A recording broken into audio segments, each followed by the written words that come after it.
दुनिया की इस वक्त की सबसे बड़ी खबर आपको बता दें, अमेरिका ने सबसे खतरनाक आतंकी अलकायदा चीफ अल जवाहिरी को मार गिराया है। अब इस ऑपरेशन की पूरी डिटेल सामने आ गई है। अमेरिका ने दरअसल 2 हेलफायर मिसाइल का इस्तेमाल कर सबसे बड़े दुश्मन अपने अल जवाहिरी को ढेर किया है।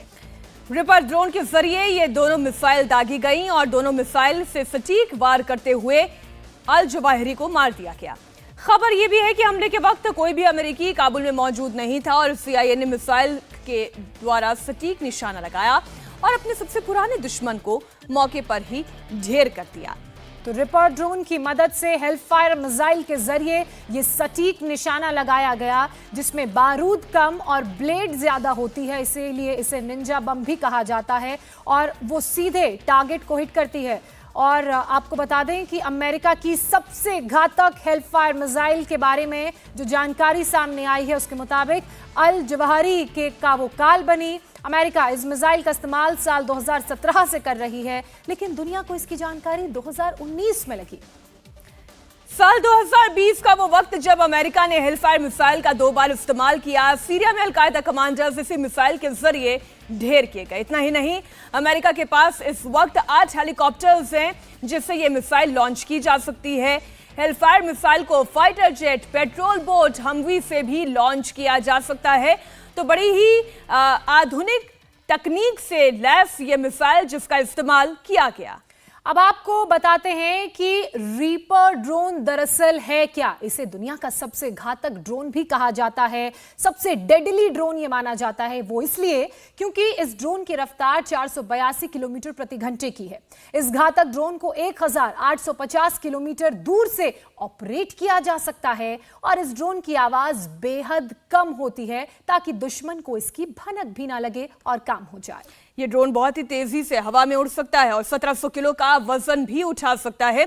न्यूज रूम से हमारे साथ लगातार हमारे सहयोगी अमित पालित जुड़े हुए हैं। रिपर ड्रोन के बारे में उन्होंने जानकारी दी, हेलफायर मिसाइल से कितना बड़ा टारगेट नाबूद किया जा सकता है, उसके बारे में भी आपने जानकारी दी। एक वीडियो हम देख रहे थे अमित, उस वीडियो से ये कैसे समझा जा सकता है कि यहाँ पर रिपर ड्रोन का इस्तेमाल किया गया और हेलफायर मिसाइल दागी गई?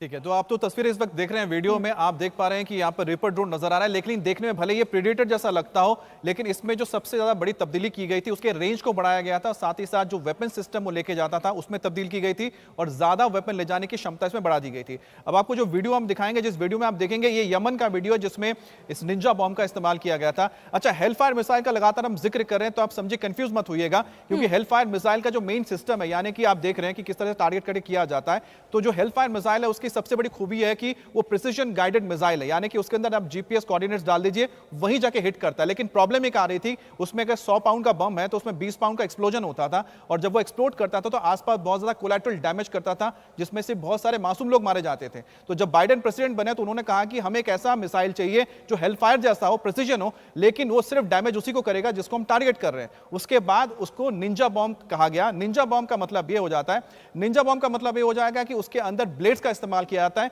6 ब्लेड्स है, जैसा कि नाम निंजा है, निंजा का मतलब होता है कि जो जापानीज ये वॉरियर्स होते थे वो ब्लेड्स का इस्तेमाल करते थे, तलवार का, और इतनी उसकी धार इतनी तेज होती थी कि पेड़ को काट देते थे, यहां तक कि कंक्रीट को भी ये काट सकता है। इसी वजह से ये बहुत घातक है और उसका इस्तेमाल किया जाता है। तो 6 ब्लेड्स आप देख रहे हैं कि इसमें जब टारगेट किया गया मकान को, देखिए मिसाइल जा रहा है, मिसाइल जाने के बाद काला धुआं नजर आता है। इसका मतलब है कि सबसे पहले रूफ को उसने कंक्रीट को फाड़ दिया, कंक्रीट को फाड़ने के बाद अंदर जैसे पहुंचेगा, उसका जो एक्सप्लोजन होगा उस एक्सप्लोजन में बर्न नहीं होगा, यानी कि कुछ जलाएगा नहीं वो, लेकिन वो रिलीज करेगा उसमें 6 जो ब्लेड्स होते हैं। और ये 6 जो ब्लेड्स इतने घातक होते हैं कि आप समझिए कि पेड़ को जो काट दे, जो कंक्रीट को फाड़ दे, तो उतनी धार होती है उसके लिए इंसानी शरीर क्या चीज है, गाजर मूली भर है, तुरंत उसे भी ढेर किया जा सकता है। जनरल सिवाच से मैं इसी पर एक का सवाल ले लेती हूँ। सर, आप ये देखें कि विश्व शक्ति है अमेरिका, 9/11 का इतना बड़ा आतंकवाद का दंश झेला, जब उसामा बिन लादेन को ढेर किया उसके बाद भी 11 साल का वक्त उसे लग गया अल जवाहिरी को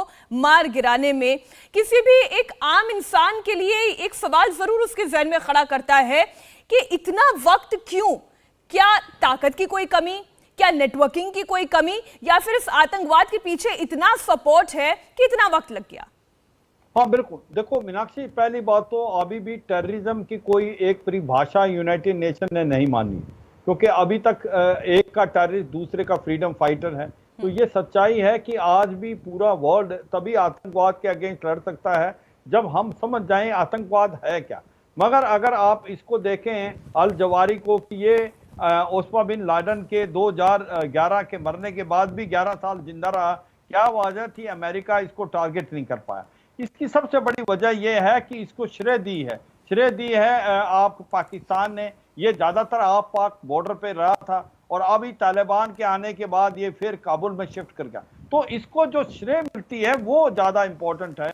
इसीलिए इसको टारगेट करना आसान नहीं होता। और आज एक ही देश नहीं, काफी देश देते हैं इस प्रकार की श्रेय। मगर अब जो कार्रवाई की है वो काबिल तारीफ है, क्योंकि एक तो टेक्नोलॉजी अच्छी हो गई है। अब ये जिस प्रकार से हेल फायर मिसाइल है, जैसे बताया गया है, बहुत कम एक्सप्लोसिव यूज करता है और अपना उसका गाइडिंग सिस्टम है, पिन पॉइंट टारगेट को हिट करेगा, कोलेटरल डैमेज नहीं करेगा। तो सच्चाई यह है कि एक टेक्नोलॉजी ने भी बड़ा फायदा किया है। दूसरी बात, आप ये देखें कि एक छोटी छोटी चीजें होती हैं। जो अल जवारी हर रोज बालकनी में आते थे सुबह, शायद वो भी एक बड़ी अच्छा मौका मिल गया CIA को, क्योंकि वो उसी टाइम उसको टारगेट किया गया जब वो बालकनी में आते थे। तो ओवरऑल एक बहुत अच्छा operation, well plan, well coordinated, और मुझे लगता है टेररिज्म के लिए, काउंटर टेररिज्म के तहत ये एक बड़ा इंपॉर्टेंट है। दूसरा जो बात कर रहा है तालिबान की, दोहा के आपने वायलेशन किया है क्योंकि आपने टेरिटोरियल इंटीग्रिटी सॉवरेनिटी को नहीं माना है, तो उनको ये पता लगना चाहिए तालिबान को कि उन्होंने ये कहा था कि हम किसी भी अल कायदा या इस्लामिक स्टेट या किसी भी इंटरनेशनल टेररिज्म को श्रेय नहीं देंगे। तो आप कैसे श्रेय दिया है आपने इसको अल जवारी को? ये तो मास्टरमाइंड था 9/11 का। इसको सिजाउद्दीन हक्कानी के जो कोई रिश्तेदार है उसके घर में पाया गया। इसको आपने, ये ठीक उसी तरीके से है जैसे पाकिस्तान ने भी बहुत हाय तौबा की थी जब एबटाबाद में उसामा बिन लादेन मारा गया, और अब ठीक उसी तरीके से आज अफगानिस्तान के काबुल के शेरपुर इलाके में अल जवाहिरी मारा गया। ये इन दोनों देशों को सोचना होगा कि उनकी धरती पर आतंकवाद कैसे पनप रहा है। ज्योत्सना, हालांकि उल्लंघन तो उस समझौते का भी हुआ है जो 2020 में तालिबान की तरफ से वॉशिंगटन के साथ किया गया था, जिसमें यह बात कही गई थी कि इस तरह की कोई भी गतिविधि उनके देश में नहीं पिंगी।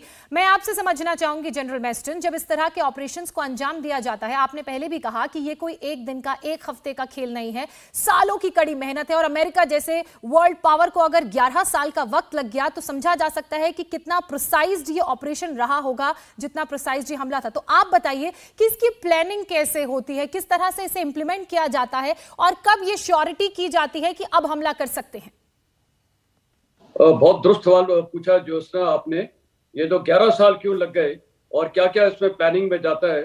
देखिए, ये किसी भी टेररिस्ट को अटैक करने के लिए सबसे बड़ी चीज है इंटेलिजेंस। इससे कुछ कार्रवाई हो ही नहीं सकती है। और इंटेलिजेंस को लिए काफी आपको बूट्स वो चाहिए होते हैं, सोर्सेस, एसेट्स, जिनको हम ह्यूमन इंटेलिजेंस बोलते हैं। साथ ही सर्वेलेंस और इलेक्ट्रॉनिक इंटेलिजेंस, ये 3-4 चीजें होती है बहुत जरूरी, जिससे कोई टारगेट को सर्वेलेंस करके और उसकी आइडेंटिफिकेशन की जाती है। सबसे जरूरी चीज ये है। अब आप टारगेट पे चलिए, जैसे ये अल जवारी है, इनका क्या काम होता है? ये लोग जनरली हाइड आउट्स एक नहीं रखते हैं, ये चेंज करते रहते हैं। मेरे को याद है जब मैं अफगानिस्तान में था, मुल्ला उमर जो तालिबान का हेड था और पाकिस्तान उसको मारना चाहता था, क्योंकि उन्होंने रियलाइज किया था कि वो काफी कमजोर पड़ गया और वो यूएस के साथ शायद अलाइन होने वाला था, तो वो उसको रिप्लेस करना चाहते थे। ये क्या नाम है, ये जो अभी इनके होम मिनिस्टर हैं हक्कानी से, तो उसको रेडिकलाइजेशन और लेके आना चाहते थे। तो मेरे को याद है मुल्ला उमर का क्लासमेट मेरे को मिला था, वो बोला था बलूचिस्तान के इलाके में एवरी रात को, हर रात को वो अपनी लोकेशन चेंज करता था। तो एक है पकड़ने वाला, बेसिकली एक है हंटेड और एक है हंटर। तो जो हंटर है उसका तो मैंने बता दिया, जो हंटेड है वो छिपता रहता है, अपनी लोकेशन चेंज करता रहता है। तो जो भी सर्वेलेंस के मींस लगे हैं, ह्यूमन एसेट्स लगे हैं, उनको उसको पकड़ना या उसके ऊपर जानकारी या निगरानी रखना बहुत मुश्किल है, क्योंकि वो कब कैसे कहाँ स्लिप हो जाएगा, कहाँ जाके छुप जाएगा, वो पता नहीं चलता है। तो इसके लिए इंटेलिजेंस सबसे बड़ी चीज है, और वो जब मिलती है तो ये कामयाब हो सकता है। इस केस में मैं विजुलाइज करके आपको बता सकता हूँ कि जब ये लास्ट ईयर 15 अगस्त के बाद जब ये हुआ है, वहां पर ISI चीफ भी गया था, तो उन्होंने इसको यहाँ ट्रांसफर किया होगा। अभी आप काबुल के अंदर रखिए, क्योंकि अब आपका कंट्री पूरा सिक्योर हो गया है। American boots on ground zero है। वो ये भूल गए कि CIA के एसेट्स वहां पर वो 20 साल रहे, उन्होंने इतने लोगों को ट्रेन किया है, इतने वहां और हमने देखा है कि किस तरीके से कोवर्ट ऑपरेशंस के लिए वहां पर जाते हैं उनके जवान, उनके स्पेशल ऑफिसर्स। श्रीवास्तव साहब, मेरा एक सवाल आपसे, अब बहुत अच्छे से मैस्टन सर ने समझाया, मैं आपसे ये समझना चाहूंगी कि अफगानिस्तान में इनकी मौजूदगी होना, जाहिर सी बात है, बिना सरकार की नॉलेज के तो हो नहीं सकती है। ऐसे में एक गठबंधन तो इनके बीच में भी हुआ होगा, तभी यहां पर हाइड आउट मिला। बिल्कुल सही आप कह रही हैं ज्योत्सना, और ये बात मैं एक और एक्सप्लेन करना चाहूंगा कि इतने जो साल लगे हैं, लेकिन इन बिटवीन आप एक चीज को आपके दर्शकों को मैं बताना चाहता हूं कि टेक्नोलॉजी का जो रोल इस अटैक में रहा है वो हमें नहीं भूलना चाहिए। जैसे उन्होंने एक चीज रेंज हेलफायर मिसाइल्स की बदली, उसको निंजा मिसाइल बनाया, ये भी टेक्नोलॉजी डेवलपमेंट है। और इस वक्त जो उसने जाके जवाहारी को डायरेक्ट हिट किया है, कोई कोलैटरल डैमेज नहीं हुआ है। मैं आपके दर्शकों को बताना चाहता हूं कि आर्टिफिशियल इंटेलिजेंस का इसमें बहुत बड़ा रोल रहा है। ऑटोमेटिक टारगेट रिकग्निशन सॉफ्टवेयर अब इसके अंदर घुसा हुआ है, जिसमें एक टारगेट की पिक्चर्स रहती हैं, उससे टैली करने के बाद ही फर्दर एक्शन वो मिसाइल लेती है। इसका भी रोल रहा है। तो ह्यूमन इंटेलिजेंस पर जो डिपेंडेंस रही है हमारी वर्षों से, वो धीरे धीरे आपको इस मिलिट्री ऑपरेशन में लगेगा वो कम होती सी नजर आ रही है। तो इसका एक इम्पैक्ट जरूर पड़ेगा, जो उनकी स्ट्रेटेजिक पॉलिसी है अमेरिका की, कि जहां पर वो टेररिज्म को या डेमोक्रेसी को लाना चाहते हैं, वहां पर उस बूट्स में उनको जाने की जरूरत शायद नहीं पड़े, चाहे वो सीरिया हो, चाहे वो पाकिस्तान हो, चाहे अफगानिस्तान हो। जहां तक सवाल है कि अफगानिस्तान ने अपने तरफ का लोग जो कहते हैं ना कि my end of promise, did he hold that? नहीं, बिल्कुल नहीं किया। उन्होंने ये कहा था कि 2.0 जो है तालिबान 2.0 डिफरेंट है तालिबान 1.0 से। विमेन के एजुकेशन में वो इंटरवीन नहीं करेंगे, उनको एजुकेट करेंगे, उनको एक अलग तरीके से रखेंगे, एक डिफरेंट तरह की सरकार होगी।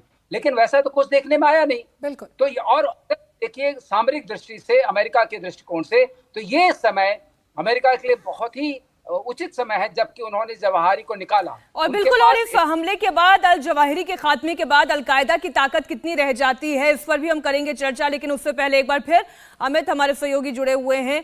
अमित, जिस तरीके से टेक्नोलॉजी के डेवलपमेंट की बात श्रीवास्तव सर ने कही, किस तरीके से टेक्नोलॉजी डेवलप की गई, और ये कब से? आपने कहा कि जब ओबामा के हाथ में सत्ता थी तभी से ये चल रहा था। बिल्कुल।